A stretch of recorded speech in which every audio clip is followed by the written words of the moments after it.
y saludamos a nuestro buen amigo, profesor Enrique Martínez Cantero. Gracias. Muchas gracias a ti, Eurico, por invitarme a este nuevo programa. Estoy encantado de participar en él. Y nosotros es un honor el recibirte en este segundo programa, en este segundo día. Enrique, ¿te parece que empecemos cabreándonos un poco y escuchando unas declaraciones en las últimas horas de Pedro Sánchez Pérez Castejón? Advierte, bueno, ellos llaman antipatriotas, ya llamaban Aznar cuando llamaba pedigüeño en Bruselas a Felipe González, y estos dicen también que Feijóo pues va haciendo lo mismo, que es un antipatriota porque va en Bruselas hablando mal, dicen ellos, de España, no, hablando mal de un gobierno manirroto, mal administrador y despilfarrador. Pues él actúa de una forma bien parecida, pero advirtiendo de los males que pueden sobrevenir a la economía española si gana Alberto Núñez Feijóo, que es tanto como echarle a los Rottweilers de Bruselas, al que va a ser dentro de 2 meses nuevo presidente del gobierno. Ponme cuando puedas, Omar, vamos a escuchar un minuto de esa declaración del presidente del gobierno. Y es la amenaza de revertir una política económica, una política laboral, una política energética que está dando ya sus frutos. En términos de competitividad económica, también de reindustrialización de España. La supresión de leyes fundamentales como, por ejemplo, la ley educativa o las leyes educativas, para ser más explícito, o la ley de ciencia, la política energética, cuyo principal paradigma es la ley de cambio climático y transición energética, o el fin de la solución ibérica, con el cual también están amenazando, la ley de telecomunicaciones o la ley de startups, por citar algunas de enorme trascendencia, a mi juicio, para nuestra economía y para también su modernización. En definitiva, yo creo que las consecuencias serían graves en términos de retrocesos.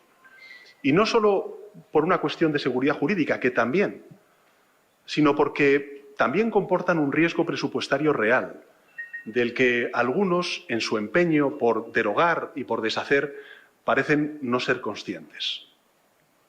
Bueno, está verde, dijo la zorra. ¿Por dónde? Es una metáfora, es una fábula. Ya lo sabéis, me imagino. Bueno, los socialistas no sé si lo saben todos.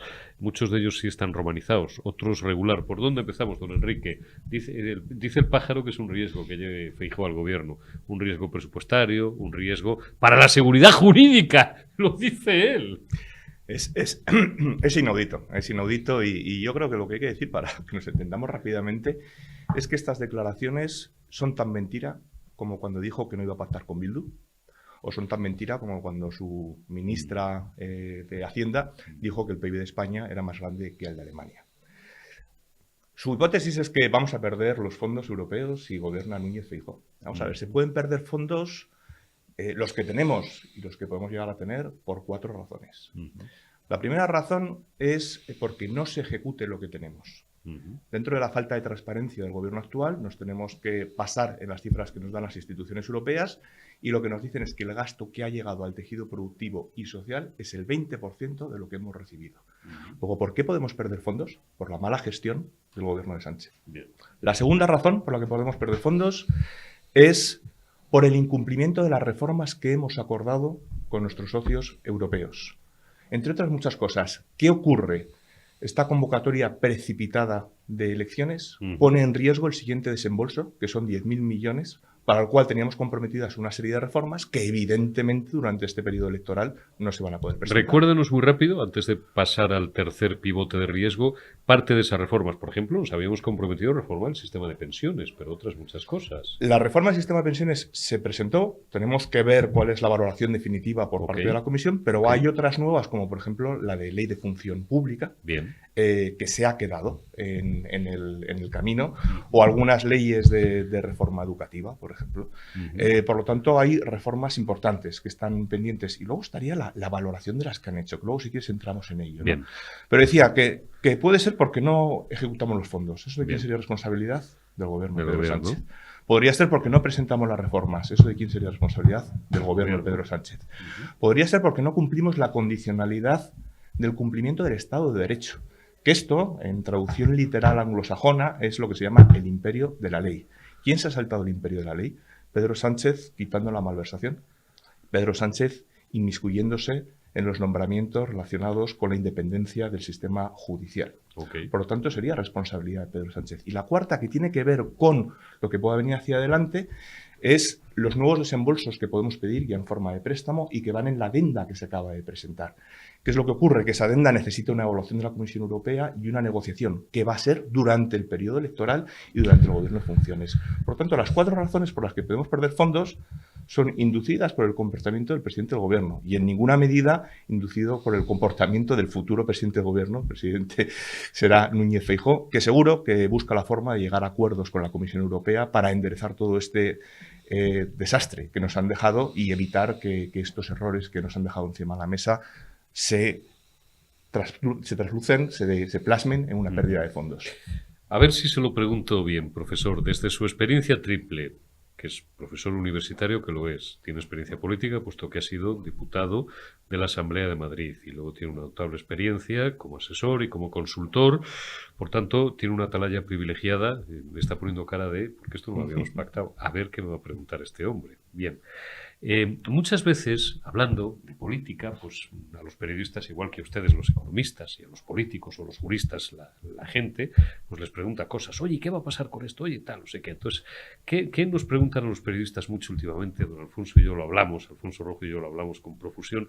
Oye, pero Bruselas va a dejar, pero Europa va a dejar que tal o cual o esto o lo otro, ¿no?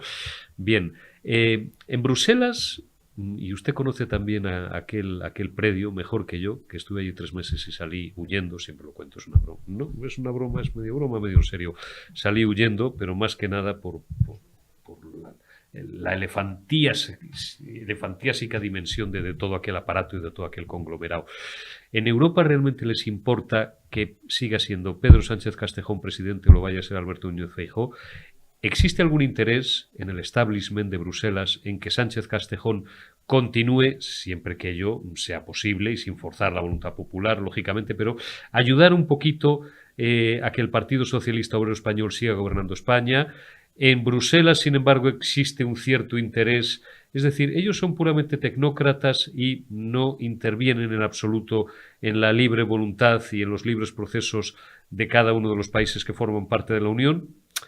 ¿O tiene sus filias y sus fobias? No sé si es que me voy a quedar aquí. Creo que he sido suficientemente claro.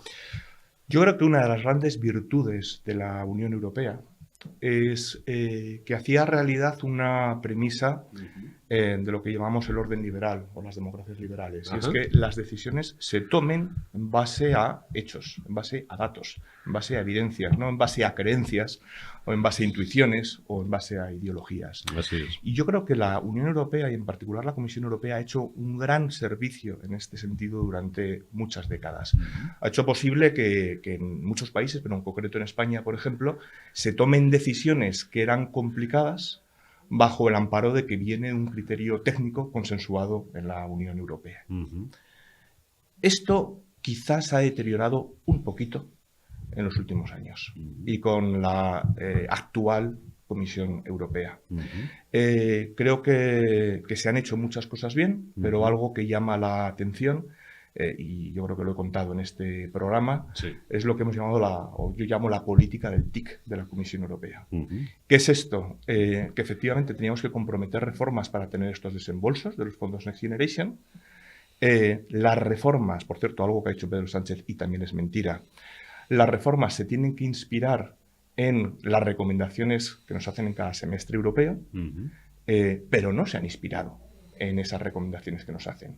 Y hay graves leyes que se han hecho en sentido contrario a las reformas que tenemos, como puede ser la reforma de las pensiones, o como puede ser la reforma de la vivienda, o como puede ser la reforma de las universidades. Bien. Luego entramos en alguna de ellas si quieres. Ahora le voy a preguntar rápidamente. Pero yendo a lo que me preguntabas, ¿qué es lo que ha ocurrido? Que cuando hemos enviado esas reformas que no responden al espíritu de lo que nos habían recomendado, sino al carácter ideologizante de este gobierno, la Comisión Europea lo único que ha mirado es si se habían presentado o no se habían presentado, y se le ha puesto un tic sin evaluar su contenido. Y muchos nos preguntamos, ¿esto a qué responde? ¿No? Y no lo podemos saber a ciencia cierta. ¿A qué responde? Pero hay varias hipótesis. Una es que evidentemente el éxito de esta Comisión Europea depende de llevar a buen término un programa que de arranque era exitoso y un gran logro, que son los fondos Next Generation. ¿Eso quiere decir, don Enrique, que van a tragar con todo? Eso quiere decir que le importa que se gaste todo el dinero que se ha comprometido. ¿Por parte de quién? De los países que más fondos tienen. ¿Quién tienen esos fondos? España e Italia. Por lo tanto, esto está encima de la mesa. Y otra cosa que está encima de la mesa, Eurico, es que el año que viene, en junio del 2024, tendremos elecciones al Parlamento Europeo. Correcto. Posteriormente se nombrará una nueva Comisión Europea. Para poder llegar a un consenso como el actual, en el que están populares, liberales y socialistas, es necesario, evidentemente, que esté la representación socialista, y la representación socialista más grande en el Parlamento Europeo es la española, sí, por esa conjugación de dimensión de España y de que otros partidos socialistas de otros países grandes, como por ejemplo el de Francia, ya ni existen. Por lo tanto, es verdad que la presidenta actual de la Comisión Europea, si quiere renovar su mandato, previsiblemente necesitaría el apoyo del Partido Socialista Español en el Parlamento Europeo. Qué interesante, y más habida cuenta que doña Úrsula es, como ustedes saben, no es precisamente una conspicua socialista, sino que era conmilitona, pues por ejemplo, para hacérselo fácil a ustedes, de la señora Merkel. Es conservadora. Así es popular. Es popular, las cosas como son. Alguien dirá, bueno, doña Úrsula es más lógico que apoyara a alguien de su signo político, cual pudiera ser en este caso Alberto Núñez Feijóo, ¿no? Que se lo pusiera más fácil y tal. Bueno, pues nos acaba de dar una clave francamente interesante el profesor Martínez Cantero. Piénsenla. Muy rápidamente, Enrique, evalúame de estas reformas. La reforma de las pensiones, pues como tú ya bien has recordado, la presentamos a Bruselas. Estamos pendientes que nos digan qué les parece. Y de otras, reforma la ley de vivienda, en fin, ¿qué les voy a contar que no hayamos dicho de la ley de vivienda en estos micrófonos?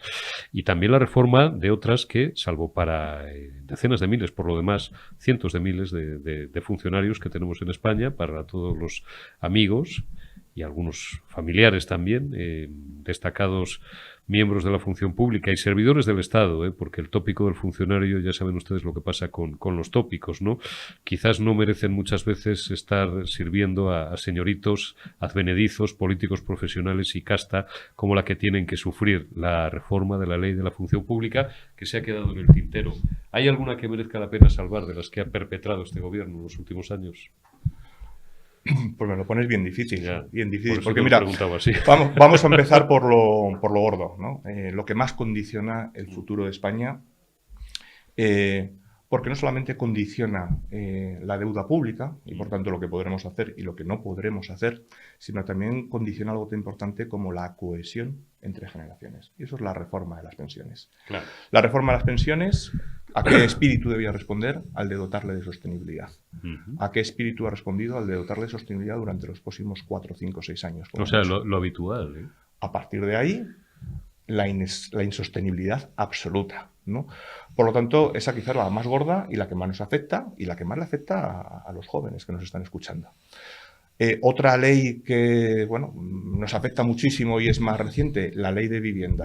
¿A qué espíritu se supone que responde la ley de vivienda? A rebajar el precio de la vivienda. ¿Qué es lo que va a lograr? Encarecerlo. ¿Por qué? Porque lo que hace es mermar el derecho a la propiedad privada. Y ante eso, ¿qué es lo que va a haber? No va a haber propiedad privada a disposición de alquiler. Por tanto, se va a reducir la oferta y van a subir los precios. La ley de universidades que citaba Pedro Sánchez, en el corte que has puesto, es profundamente ideologizante. Es decir, lo que quiere es unos rectores políticos. Ayer tomó posesión el rector de la Universidad Carlos III y recordó que precisamente la universidad estaba para poner encima de la mesa evidencias y datos, y no para ideologizar. Se debería separar de eso. Y otra ley, por ejemplo, que citaba Pedro Sánchez en ese corte, la ley de startups. ¿Qué es lo que hace? Decidir, y quizás esta es de las más salvables, porque el contenido no está mal, pero ¿qué es lo que ocurre? ¿Quién decide si es una startup o no? Una empresa pública, que han decidido ellos, y que no tenemos claros qué criterios va a utilizar para decidir si es una startup o no lo es. Es decir, es una ley con una situación de arbitrariedad preocupante. Por lo tanto, estas son las reformas que nos deja. Claro, ¿qué es lo que está... Perdón, Eurico, ¿qué es lo que está diciendo Pedro Sánchez? Lo que está diciendo Pedro Sánchez es que si se quitan estas leyes, se podrían perder los fondos. Efectivamente, el Tribunal de Cuentas Europeo le dio un tirón de orejas a la Comisión Europea diciéndole, oiga, es que se están aprobando leyes que no se están evaluando, o reformas que no se están evaluando convenientemente, es el primer tirón de orejas, y el segundo es, ¿y si luego se retrotraen, se van a seguir dando los fondos? Lo que ocurre es que, evidentemente, si se retrotraen para acercarse más a las recomendaciones de la Comisión Europea y pactado con ellos, que es como se va a hacer, pues el resultado será que se agilizará el proceso y, sobre todo, tendrá un mejor impacto para la sociedad española. Pero pocas reformas, Eurico, podemos decir que se salven a la pregunta que me haces. Pocas reformas. Vamos, porque al final siempre hay que echarlo con Enrique Martínez Cantero, es apasionante. Me tiraría una hora hablando con él, pero tengo que ir recortando porque si no luego voy acumulando minutos y me comería tiempo de la segunda dosis, cosa que evidentemente no es posible. Muy rápidamente, ponme el pantallazo que te he pasado, Omar. El Consejo de Estado reprende a Hacienda por manipular impuestos para castigar a la Comunidad de Madrid. Es decir, porque, como les decimos siempre, como los madrileños no les votamos a estos dos pájaros que tienen ustedes ahí en la portada de Voz Populi, pues nos castigan. Castigan a Isabel Díaz Ayuso, ponen palos en las ruedas a sus políticas y hacen cosas como la que acaban de ver nuestros espectadores. Y luego tiene que llegar el Supremo y reprenderles. Muy breve, ¿qué es lo que ha ocurrido aquí? En la Comunidad de Madrid y, por ejemplo, la Junta de Andalucía también, ¿no? Y bueno, aquí yo creo que dar un aplauso al que ha sido durante tanto tiempo consejero de Economía de la Comunidad de Madrid, Fernández Lasqueti, que ayer anunció que daba un paso al lado, y también a Juan Bravo, que fue el consejero de la Junta de Andalucía. Lo que hicieron fue bonificar para que este impuesto de sucesiones y donaciones y el impuesto a los ricos, que llaman ellos, no se tuviera que pagar en nuestro entorno como no se paga en ningún país de la Unión Europea. ¿Qué es lo que hizo el Gobierno de España? Pues en aquellos territorios en los que ustedes lo bonifican para que no se pague, entonces nosotros lo ponemos. Es decir, las personas lo van a tener que pagar igualmente, solo que en vez de la recaudación ir a la Comunidad de Madrid o a la Junta de Andalucía, va a la Administración General del Estado. Le cambian el nombre, lo llaman Impuesto de Solidaridad, o no sé cómo demonios lo llaman, y ya está. Esto, que lo dijimos mucho y que se ha trasladado en un recurso del Tribunal Constitucional que presentó, por ejemplo, la Comunidad de Madrid, pues, ¿qué es lo que está haciendo ahora el Consejo de Estado? Dar la razón a los que sostenemos esto. Y no solamente eso, además dice que la forma en la que se ha hecho, como otras muchas reformas que se han planteado y otras muchas leyes que se han planteado, pues es arbitraria, es precipitada y, por tanto, contiene muchos errores. ¿Por qué? Porque todo se ha hecho por Real Decreto, sin los prescriptivos informes que requiere cuando se hace un proyecto de ley, y eso lo que lleva es a errores graves que podría haber llegado, si no se llega a usar en el último momento gracias a la advertencia del Consejo de Estado, podría haber llegado a que se hubiera invalidado el proceso recaudatorio en el que estamos ahora mismo. Menudo lío. Muy rápidamente ya para terminar, Enrique, nos habíamos comprometido también a hablar con Enrique Martínez Cantero, pero lo haremos la próxima semana o dentro de unos días, hablar del Banco Mundial. Les hablaremos del Banco Mundial. Hoy nos hemos quedado sin tiempo, Enrique, y ya lo lamento, pero bueno, le hemos dedicado el tiempo que merecía a Europa y a los fondos europeos y a desmontar las mentiras del sátrapa, que no es un tema menor, y a darles a ustedes seguro algunas claves que no tenían acerca, pues, de la posición de Ursula von der Leyen. Muy rápidamente, que lo hemos conocido hace unas horas, el dato de la inflación de mayo, Enrique.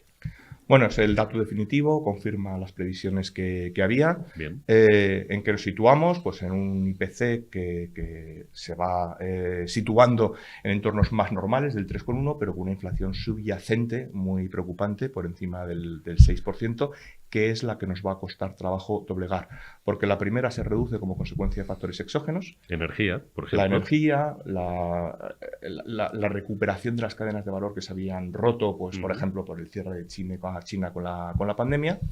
Pero la segunda, que tiene más que ver con la liberalización de nuestro mercado, las reformas de nuestro mercado, son más pesadas, llevan más tiempo y nos va a costar más tiempo doblegarlas. Así es. Y alimentos frescos un 12%, me ha parecido ver. Un 12%, sí, claro. Nos decían que se moderaba, claro, pasar del 18%, que creo que fue la última vez, al 12%. Dirán que ha bajado, los muy malandrines, dirán que ha bajado. Pues nada, el mes pasado le subió la carne un 18, un 20%. Y este mes ha subido un 12%. Usted valore si se está moderando los precios. El que más fácil lo cuenta, y todos recurrimos, porque es que es muy gráfico, es el profesor Daniel Lacalle, que ayer nos hacía la merced de arrancar este espacio con nosotros. Es decir, si tú engordas el año pasado 5 kilos y este año 4, coño, no has adelgazado, has engordado 9 kilos, pero no has perdido peso.